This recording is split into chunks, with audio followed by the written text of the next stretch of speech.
1장에 이어서 인공지능 학습용 데이터 라벨링 전문 교육, 그중 인공지능 데이터 수집 단계에서 고려해야 될 보안에 대해서 학습하겠습니다. 학습 목표입니다. 첫 번째는 인공지능에 활용되는 데이터의 유형을 살펴보는 것입니다. 왜 데이터의 유형이 중요하냐면요.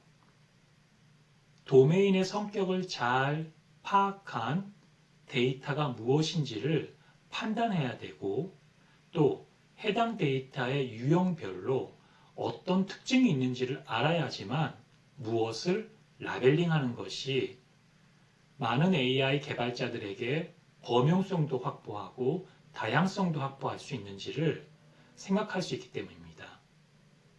두 번째입니다. 그렇다면 인공지능 학습용 데이터를 수집할 때 우리는 어떤 오류나 남용을 할까요? 그러한 것들을 예방하기 위한 보안을 간략하게 살펴보도록 하겠습니다. 교육과정에 대한 소개인데요.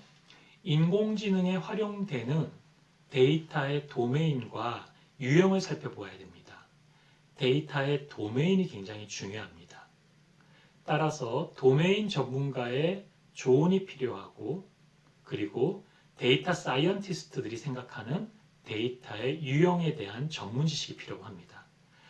가장 바람직하게는 도메인을 잘 이해하고 있는 데이터 사이언티스트라면 금상첨화겠죠. 그러나 실제로 그러한 분들을 만나기가 어렵기 때문에 데이터 도메인과 유형에 대해서 사업관리 또는 세부 사업을 추진하는 이해관계자 분들께서는 이 부분을 심도 있게 살펴보아야 할 것입니다. 자, 그럼 구체적으로 데이터를 수집할 때 어떤 보안이 필요한지에 대해서 살펴보겠습니다. 우선은 앞부분에서 임무 정의를 하였습니다. 임무 정의란 문제, 즉 태스크입니다. 태스크를 명확하게 정의하고, 그죠? 그러니까 문제, 우리가 어떤 과업을 할지를 명확하게 정의하고 학습 데이터를 어떻게 구체적으로 데피니션, 정의하고 구축 계획서를 세웁니다. 자, 이제 원시 데이터를 모으는 거예요. 이것을 조금 어려운 말로 데이터 수집, 획득이라고 이야기합니다. 이때 중요한 문제가 있는데요. 그냥 데이터를 가져올 수 없습니다. 개인정보나 저작권을 침해한 데이터를 가지고 올 수가 없죠. 따라서 데이터의 획득 및 수집 계획을 수립할 때에는 저작권의 침해, 개인정보의 침해가 있는지를 미리 고찰해야 됩니다. 또 데이터를 수집할 때 사업을 수주할 때에는 MOU를 하였다, 적극적으로 데이터를 가지고 있는 정부기관이 주기로 하였다라고 하는 구두 약속을 받고, 실제 사업을 시작하였을 때에는 해당 지자체나 해당 데이터를 가지고 있는 기관이 이건 개인정보의 문제, 목적의 사용, 저작권 등으로 실제로 주기는 어렵습니다. 또는 당신들이 들어와서 데이터를 이 안에서 직접 활용하십시오 등등 이러한 문제들이 생길 수가 있습니다. 따라서 기계학습을 목적으로 획득 단계에서 수집되는 생성 데이터는 이 첫 단계에서부터 이루 말할 수 없는 복잡한 일들이 생기는데요. 그것을 잘 해결하기 위해서는 보안 측면에서 학습용 데이터에 대한 유형을 이해해야 됩니다. 왜냐하면 수집하는 데이터가 민감한 데이터면 어떡할 거죠? 수집하는 데이터가 개인정보가 포함되어 있으면 어떡하죠? 수집하는 데이터가 국가의 주요 기밀 지리정보를 포함하고 있다면 사실 이 부분은 해당도 안 됩니다. 또 이러한 것들은 저장을 할 때 설사 안전하게 저장하지 못한다면, 만약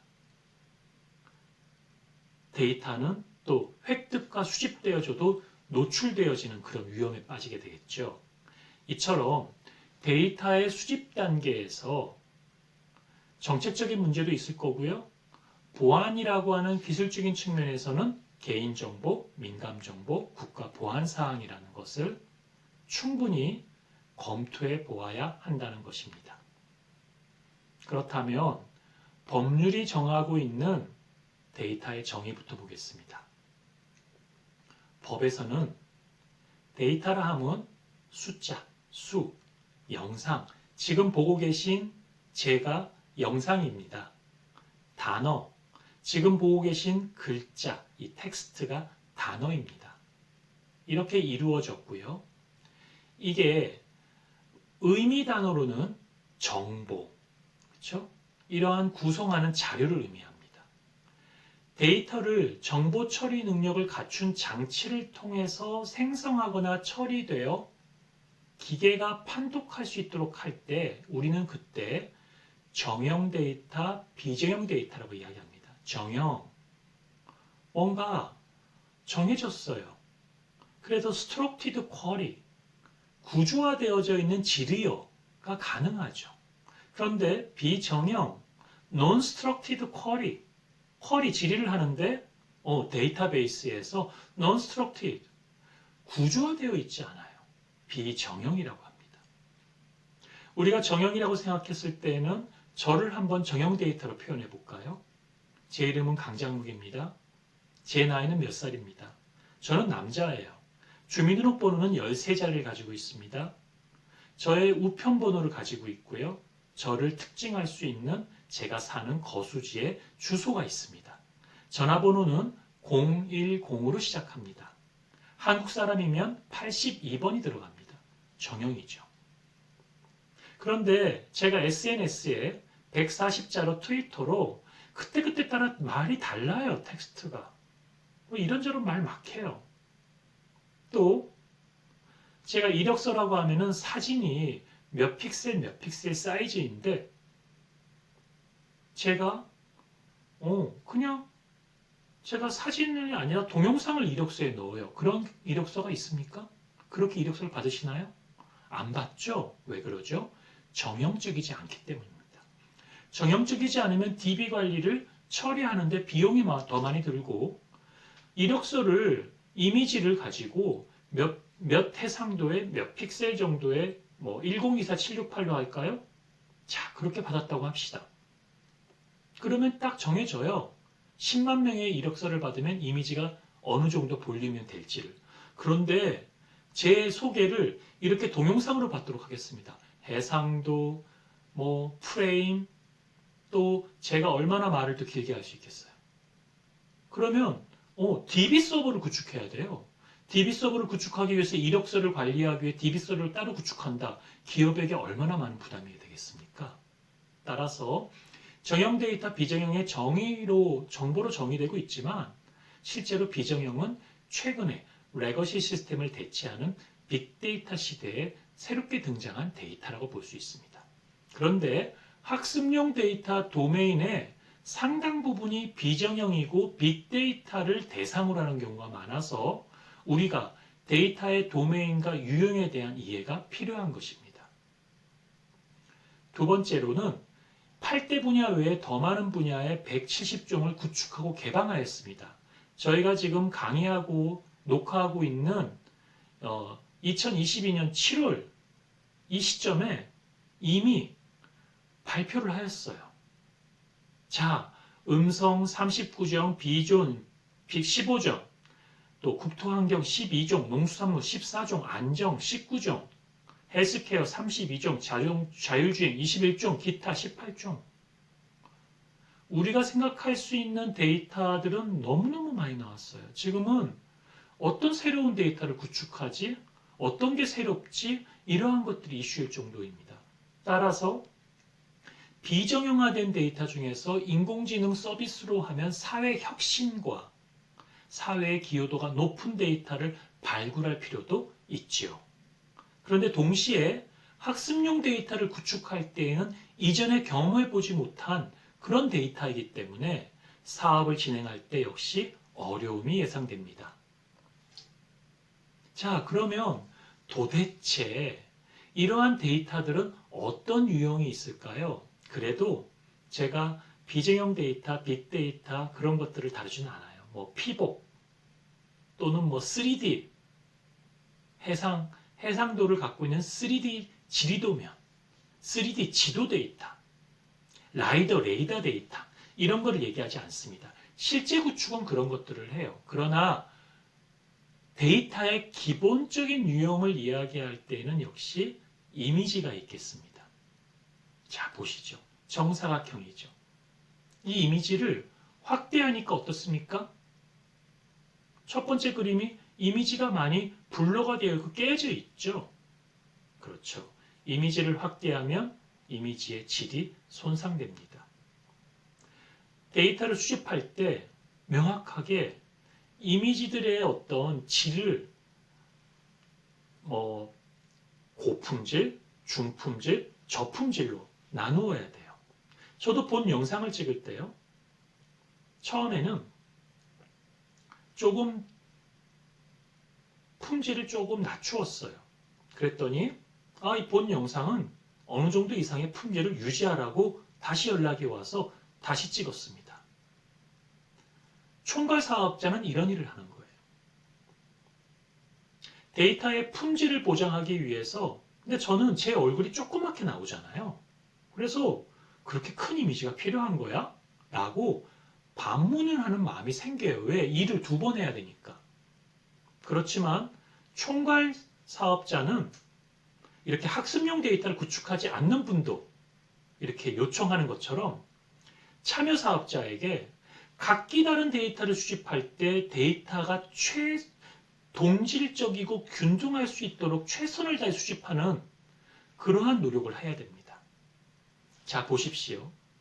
한 면적의 픽셀을 얼마나 넣느냐에 따라 해상도와 용량에 영향이 미쳐요. 해상도와 용량의 문제는요.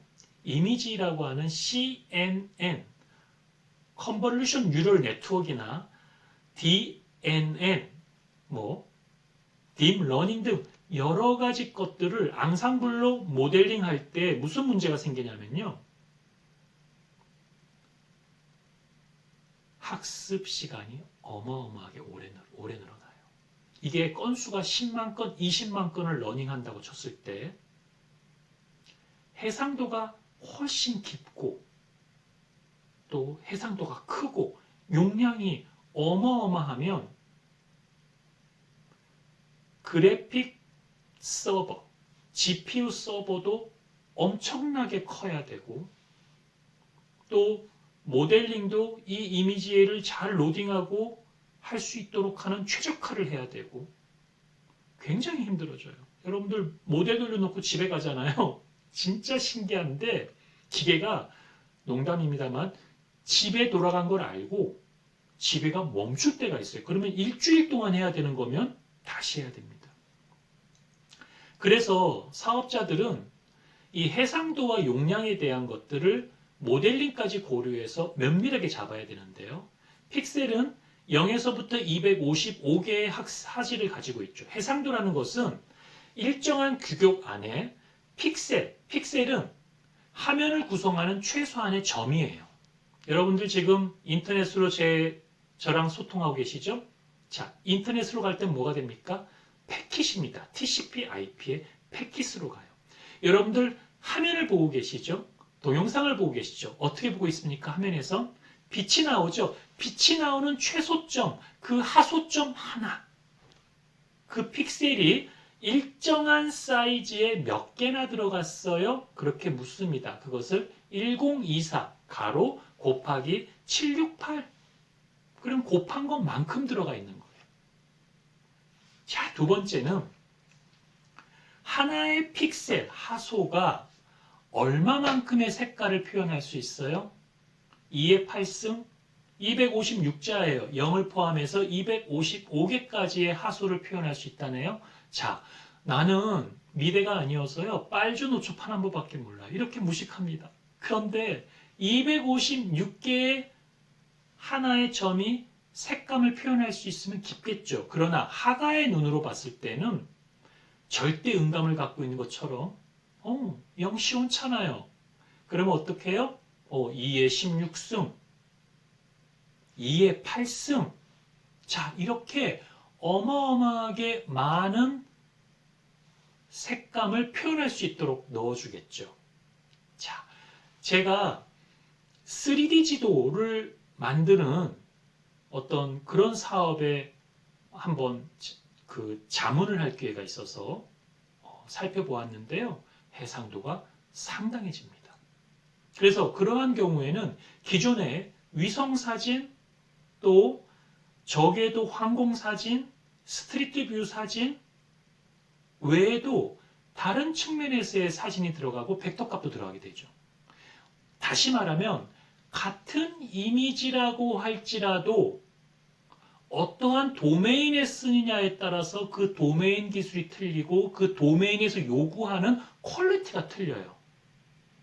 그런데 사업자가 그러한 부분들을 충실히 이해하지 않고 데이터를 수집하면 실제 그 도메인에 있는 전문가들은 인공지능은 모르지만 이런 데이터는 쓰지 못해. 이건 10년 전 데이터야. 라고 하는 이야기를 할 수가 있습니다. 자, 그래서 제가 조금 길게 설명했어요. 정지 영상이 연속으로 보여지는 것을 우리가 프레임이라고 하죠. 그래서 저도 지금 정지 영상의 이어짐입니다. 이 동영상은 1에서부터 30프레임으로 이루어져 있죠. 프레임은 프레임 per second 1초당 몇 개의 프레임? 이건 30개예요. 자, 이 프레임이 많으면 어떨까요? 훨씬 부드럽겠죠. 자, 그래서 포맷은 MP4로 하면 압축이 되어지는 거죠. 또 AVI, WMV, MKV 등에 따라 확장자에 따라서 이 데이터에 대한 범용성, 또 성격, 실제 도메인에서 즐겨 쓰는 형태, 이러한 것들이 다르고요. 또 동영상에서 이미지를 프레임으로 쪼개서 추출하는 경우도 많습니다. 그렇죠? 통상적으로는 그렇게 많이 하죠. 자, 이러할 때에도 굉장히 중요한 이슈가 될 수 있습니다. 그래서 어느 정도의 프레임을 쓸 것인지도 역시 굉장히 중요한 도메인 난리지 중에 하나이다. 이번엔 텍스트가 되겠습니다. 앞에 보았죠? 이미지, 영상, 오디오 등이 포함되지 않는 거예요. 그냥 순수한 글자입니다. 그럼 뭐가 있어요? 글꼴이 있죠? 볼드체, 굵게 하는 게 있죠? 기울기가 있죠? 또 우리 바탕글, 또 뭐가 있죠? 굴림체, 글씨체도 있죠? 글씨를 추출하는 것을 우리가 파싱한다 그래요. 그리고 추출한 데이터가 포함되어 있어 이것을 이 추출한 데이터는 단어잖아요. 단어를 숫자로 바꾸어 줘야 돼요. 왜? 컴퓨터는 숫자로 바꾸어져서 그렇죠? 기계어로 하는 게 훨씬 더 쉽죠? 그래서 숫자로 표현하는 걸 뭐라 그럽니까? 임베딩 한다 그래요. 그래서 워드 임베딩이라 그럽니다. 그래서 워드 투 백, 워드 투 백이라고 하는 것이 우리가 인공지능에서 초창기에 많이 썼던 모델 중에 하나예요. 도구 중에 하나입니다. 우리가 벌트 모델도 쓰고 그러는데 최근에는 GPT-3도 쓰고요. 이런 것들은 RNN, 자연어에서 많이 쓰는데 실제로는 고장 진단을 할 때에도 많이 씁니다. 왜 그러냐면 순환 기법이기 때문에 시간이라고 하는 개념이 들어가거든요. 통상적으로 제가 가짜뉴스 경진대회를 할 때 인터넷에 쭉 있는 뉴스 기사를 크롤링합니다. 수집하는 단계죠. 수집한 것들을 JSON 파일 형태로 해서 파싱해요. 파싱을 하면 최근에는 형태소 분석기가 되게 좋아서 자동으로 형태소까지 나누어집니다. 그리고 나서 워드 임베딩을 해서 내가 원하는 여러 가지 것들을 할 수가 있겠죠. 자, 그 내용을 제가 소개하였습니다. 앞에 부분은 CNN이라면 뒤에 부분은 RNN인데요. 그 다음 부분들은 CNN과 RNN을 응용해서 예를 들어서 음파도 보시면 파형이죠. 이 파형을 뭘로 봅니까? 이미지로 보고 피처 값을 추출하는 해서 모델링하는 기법도 있습니다. 자, 일단 소리나 진동이나 파형은 정보를 포함하고 있는 데이터죠. 제가 하는 말은 아날로그죠. 그래서 아름다운 웨이브가 있을 거예요. 그런데 이것이 디지털로 바뀌면 뚝뚝뚝 끊어지겠죠. 이렇게 물체의 진동을 파형으로 표현하고 연속된 그래프로도 표현할 수 있어요. 우리가 옛날 썼던 모뎀, 모듈레이터, 그죠? 그러면 모뎀이 무엇입니까? 사람이 한 말을 듣고 0과 1의 디지털 정보로 바꾸어줘서 TCP/IP라는 패킷을 이용해서 상대방에게 전달해주면 상대방이 다시 엔코딩을 해서 0과 1을 아름다운 이런 아날로그 파형으로 해서 스피커로 다 들려주는 그런 과정을 가지고 있었죠. 정해진 주기마다 값을 수집하고 샘플링하고 연속 데이터로 표현된 파형을 디지털 형태로 변환하는 것이 가능한 것, 플렉, FLAC, 무손실 음원이죠. 웨이브, MP3, ACC, 음악 좋아하고 음원 좋아하는 분들은 아는 확장자일 거예요. 자, 이러한 음성 데이터, 소리, 진영을 통해서 STT, 스피치 투 텍스트를 어떻게 할 것인가? 하자 분석을 어떻게 할 것인가? 그러한 것들을 잘 하기 위한 데이터를 어떻게 모을 것인가가 굉장히 중요합니다. 최근에 제가 특별한 경찰청에서 성폭력의 피해를 받은 여성분이 그 어려움을 토로하는 과정을 음성으로 듣고 표현하는 기법에 대한 인공지능 모델에 대해서 살펴볼 기회가 있었어요. 그 모델에 있어서 굉장히 중요한 것들은 음성의 파형이 떨리는 것, 여성이 좀 울부짖고 있고 감정이 전달되는 것, 이러한 것들을 파악해서 적정한 인공지능 챗봇이 응대할 수 있도록 하는 것들이 굉장히 중요한 포인트고요. 특히 여기서는 평상시에 저희가 쓰고 있는 금치어, 성적 표현들이 성폭행의 피해를 당한 여성이 진술하는 것이기 때문에 오히려 금치어들을 풀어줘야 되는 어떤 그런 또 특별한 도메인 유형이 있었어요. 학습 데이터 셋이라는 것은 어떠한 목적을 위해서 인공지능을 서비스하려고 한다고 하는 성찰이 필요하고 그 목적에 맞는 데이터를 구축하는 것인데 본 사업에서 학습 데이터는 특징이 다양한 분야에서 그래도 범용적으로 다양한 사람들이 미처 우리가 생각하지 못했던 아이디어까지 포함해서 해당 서비스를 개발할 수 있도록 최대한 근접한 그런 데이터를 수집하는 것을 목적으로 한다는 것 잊지 말아야 됩니다. 최근에 또 아주 새로운 데이터들이 많아졌어요.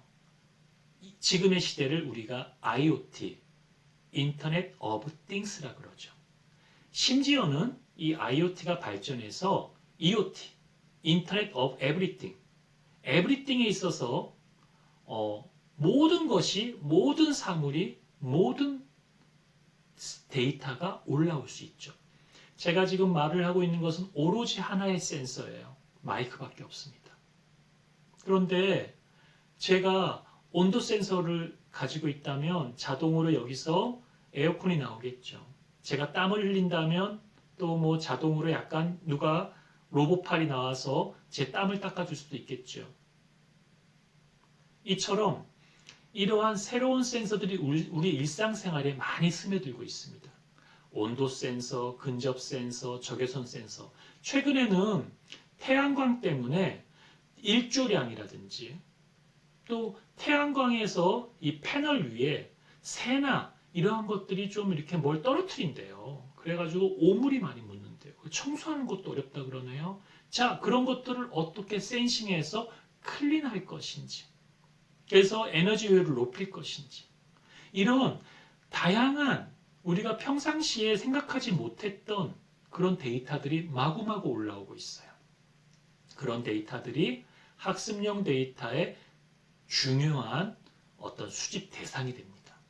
환경 변화의 데이터, 또 전자장치로부터 감지되는 데이터, 부품 모듈의 데이터, 인베디드 시스템으로부터 출력되는 숫자, 오실로스코프의 파형의 출력값, 센싱의 단독 출력, 여러 가지 센싱의 결합된 출력, 센싱을 통해 얻은 수치 데이터, 통계 처리 방식, 이러한 것들이 각 데이터들에 대한 것이에요. 그 중에 또 재미난 게 있어요. 각 가속도가 있습니다. 각속도의 변화량을 각 가속도라 그래요. 여러분들 이러한 데이터 있는지 아마 오늘 처음 들어보시는 분도 계실 겁니다.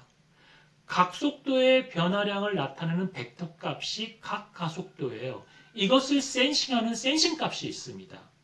이러한 것들도 우리 일상생활에 굉장히 중요한 인공지능이 학습해야 될 대상이 될 수가 있는 거예요.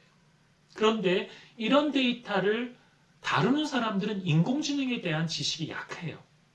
그러면 이런 도메인에 계신 분들의 데이터를 인공지능 학습 데이터가 될 수 있도록 어떻게 라벨링하는 것이 좋을 것인지에 대한 여러분과 같은 전문가들의 성찰, 고민이 필요한 것이죠. 자, 그러면 인공지능 학습용 데이터 도메인 및 유형에서 객체 생성 및 영상 제작을 살펴보겠습니다. 오브젝트, 영상에 있는 물체 또는 사람을 인지하기 위한 데이터입니다. 그러면 라벨링을 어떻게 할까요? 경계 박스를 칩니다. 이것을 빗자를 써서 비비박스라 그래요. 바운딩 박스입니다. 여기 오른쪽에 그림을 보시면 네모난 게 있죠. 네모난 게 보면 그 위에 라벨이 달려 있습니다. 경계의 점에. 보세요. 카, 자동차, 트럭, 그렇죠? 트래픽 라이트. 이게 다 라벨러가 단 거예요, 사람이.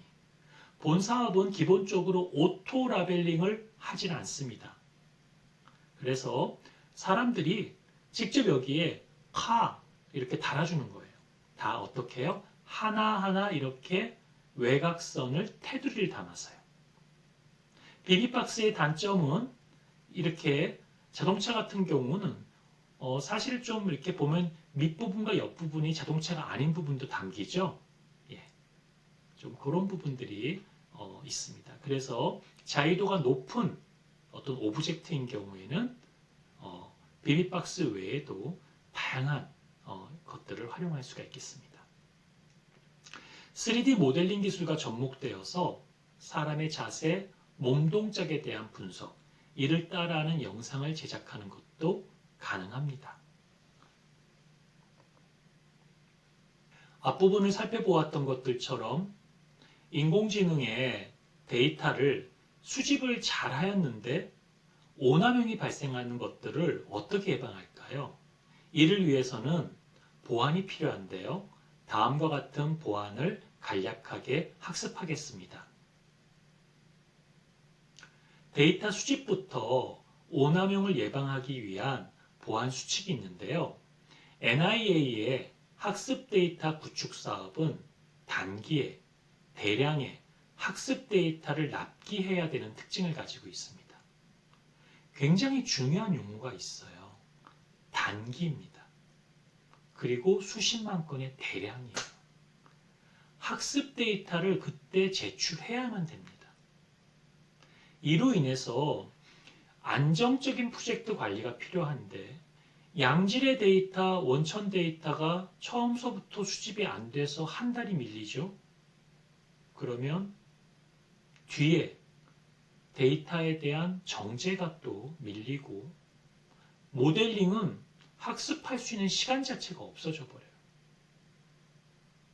따라서 미리 데이터 수집에 협조할 기관, 예를 들어서 구청이다, 시다, 또는 특별한 서울시라든지 그 안에 여러 가지 곳에서부터 MOU 수준이 아니라 데이터를 제공하겠다고 하는 약속을 받아내셔야 됩니다.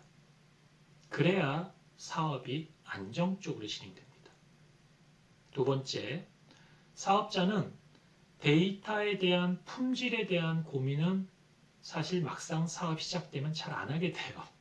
죄송합니다. 뭐 다 그렇진 않아요. 그러나 짧은 사업 수행 기간 안에 대용량의 데이터를 납기해야 되는 목표치를 달성해야 되기 때문에 정량 평가에 집중해서 정성 평가에 대한 데이터 품질에 대한 문제를 잘 살피지 못하는 그런 어려움이 있습니다. 이 과정에서 데이터의 품질이 저하되고 AI 모델링은 오버피팅을 하게 되고 그러면 전체 데이터 품질 관리가 주관사가 체계적으로 관리하지 못한 것이 되고 이에 따라서 당연히 그 결과는 오남용이 되는 겁니다. 따라서 학습 데이터 구축을 위한 데이터 거버넌스 관점이 필요한 것입니다. 거버넌스라는 표현이 사실은 좀 더 추상적인 개념인데요. 그렇지만 사업자는 각 데이터 수집, 라벨링, 저장, 모델링의 각 참여기관에 대해서 각 공정별로 언제까지 어떠한 목적과 어떠한 정량과 정성 목적을 이루어야 되고 그것이 전체 프로세스가 진행되어져야 한다는 거버넌스 관점에 접근해야 됩니다. 그리고 문제가 생기면 거버넌스 관점에서 해결할 수 있는 능력도 있어야 됩니다. 조정할 수 있어야 됩니다. 나 몰라라. 너희들이 참여니까 알아서 해. 이런 분위기가 되었을 때는 협조가 되지 않습니다. 뭐 그렇게 하는 경우가 거의 없지만 그래도 데이터 거버넌스가 왜 필요한지를 제가 한 번 더 강조하기 위해서 말씀을 드린 겁니다.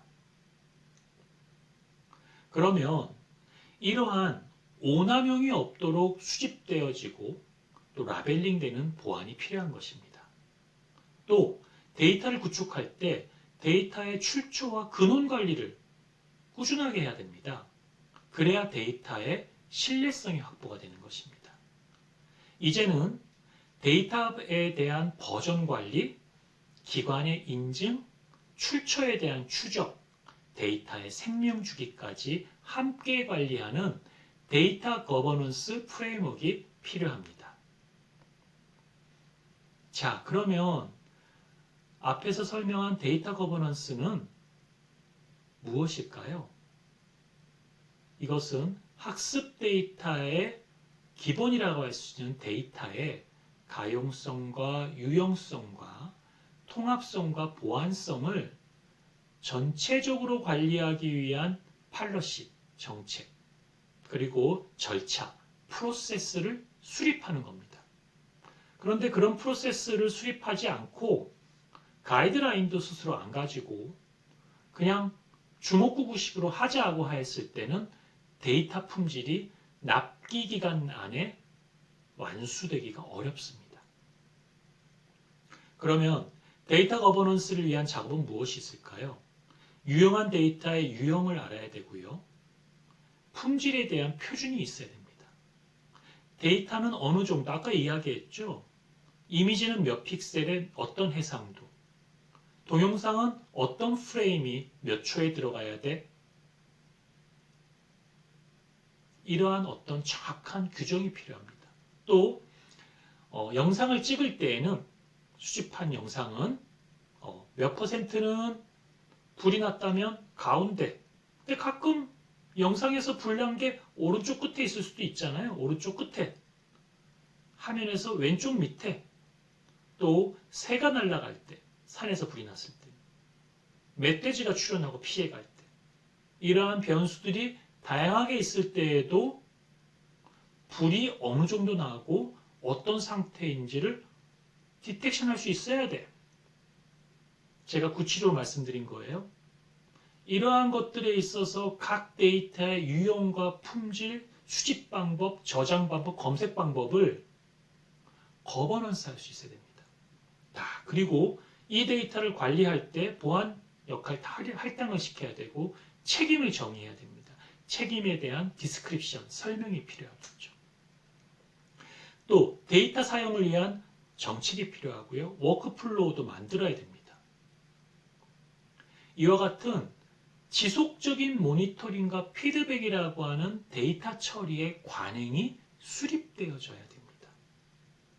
이러한 것들이 이루어질 때 본 사업이 갖고 있는 특징이 대량의 데이터를 단기에 또 지금 점점 더 아주 유니크하고 기상천외한 그러나 이 나라에 꼭 필요한 학습 데이터 구축의 도메인의 것들을 할 때 오남용을 예방할 수가 있는 겁니다.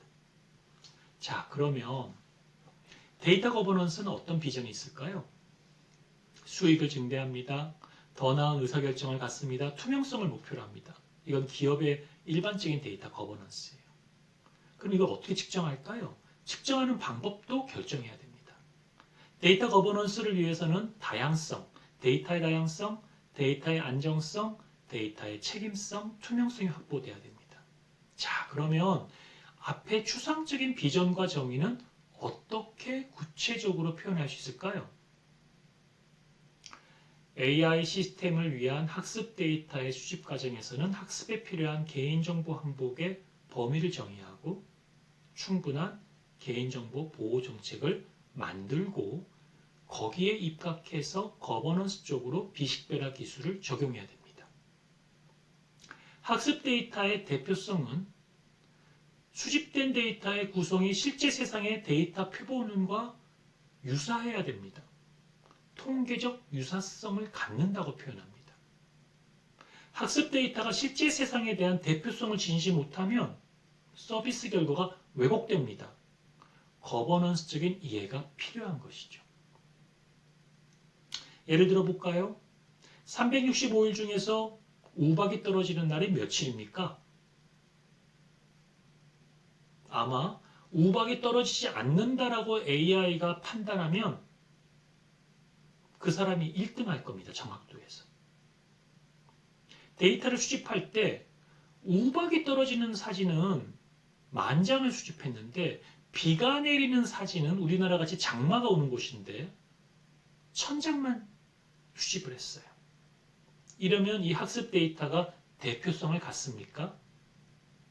그런데 이상하게 이 데이터를 제가 그냥 극단적으로 상상하는 거예요. 여러분들 그런 경우 없습니다. 우박 기관이라고는 우박만 연구하는 센터하고만 MOU와 데이터를 전달받겠다고 약속을 받았어요. 장마 등 비를 연구하는 기관과는 뭔가 거기에 국가기관의 어떤 목적의 사용이라고 기관장이 좀 이상한 사람이라고 그래요. 안 준대요. 자, 어떻게 해요? 빨리 이걸 해야 되는데. 비를 찍으려고 하는데 이 기관이 이미 비가 오는 장마철이 지났어요. 비가 오는 날만 기다려야 돼요. 언제 올지 몰라요. 어떻게 될까요? 이러한 상황들이 생길 수가 있습니다. 그러면 사업자는 유혹에 빠집니다. 종수와 건수는 맞추어야 되니까 일단 우박부터 집어넣어. 모르겠지.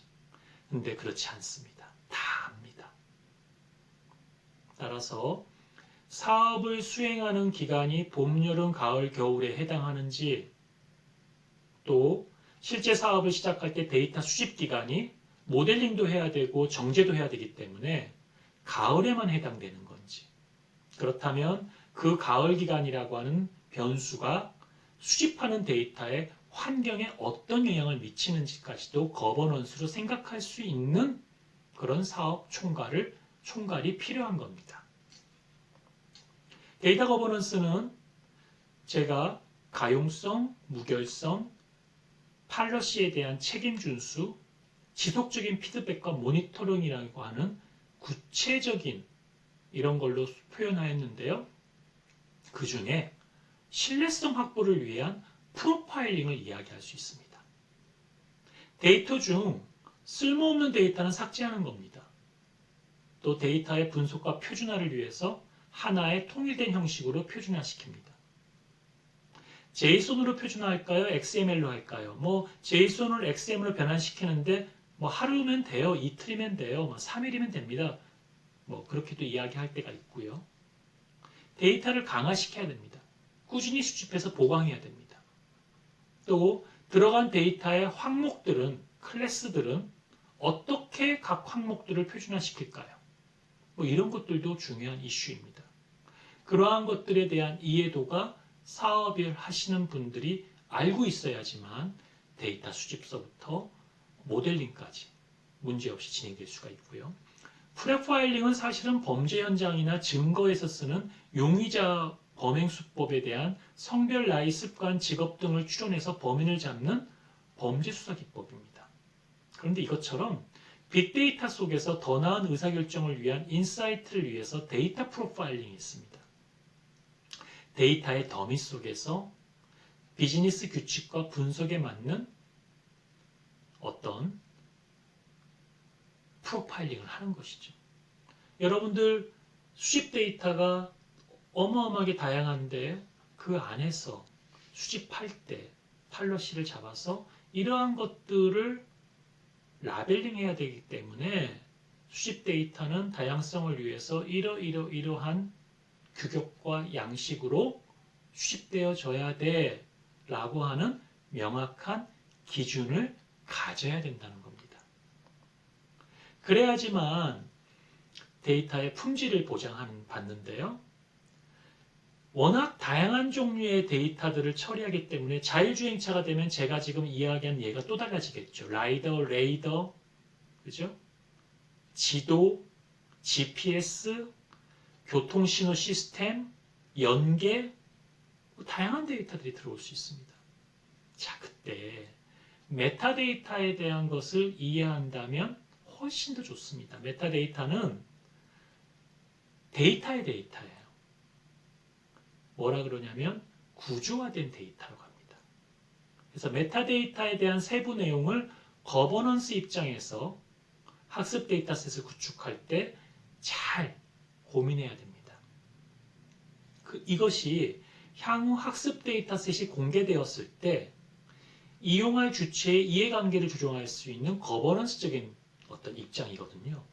따라서 데이터는 신뢰할 수 있어야 되고 객관적이어야 되고 다양성이라고 하는 가치를 보장될 수 있도록 메타데이터를 설계해야 됩니다.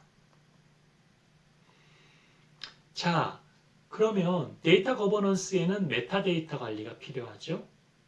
메타데이터는 데이터의 형식을 하나의 형식으로 통합하기 위한 기준 데이터다. 어떤 기준이냐? 확실한 규칙과 논리적 연결고리를 유연하게 관리할 수 있는 것이다.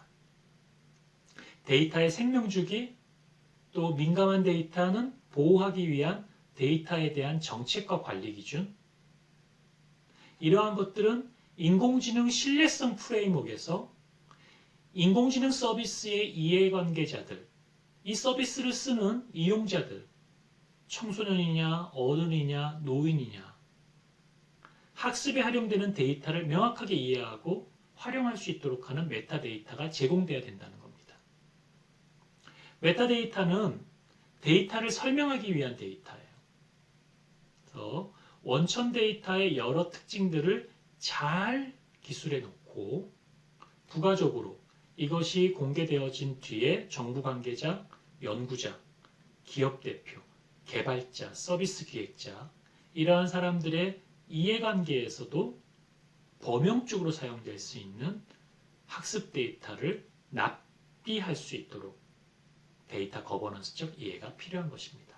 저 역시 연구자의 입장에서 데이터를 다운받고 모델링한 것들을 제 나름대로의 모델링 기법으로 연구한 적이 있는데요. 이러한 부분들이 정말 이 사업자들이 반드시 고민해야 되는 부분인 것 같다는 생각을 하게 됐습니다.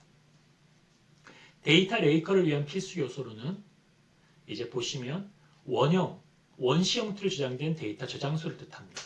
그래서 원시 데이터를 저장 가공하기 위해서 레이크가 필요한 거예요. 그래서 이 레이크 안에서 데이터를 찾고 이런 호수에서 스크립트 언어나 SQL, Structured Query Language 같은 도구를 이용해서 그렇죠? 광의의 데이터로부터 메타데이터를 만들고 또 데이터 레이크를 이용해서 원시 데이터를 수집하고 이러한 것들은 신뢰성의 프레임워크, 분류체계, 활용 가이드라인에서 데이터의 범용성, 다양성, 대표성을 보장할 수 있도록 하기 위한 데이터 레이크 활용에 대해서 언급하고 있습니다. 그래서 그 점을 판단하셔서 이 부분을 한번 고찰하시면 좋겠습니다. 이상과 같이 2장을 살펴보았습니다. 잠시 후에 3장 인공지능의 학습용 데이터와 개인 및 민감 정보에 대한 비식별화에 대해서 학습하겠습니다. 잠시 뒤에 뵙겠습니다.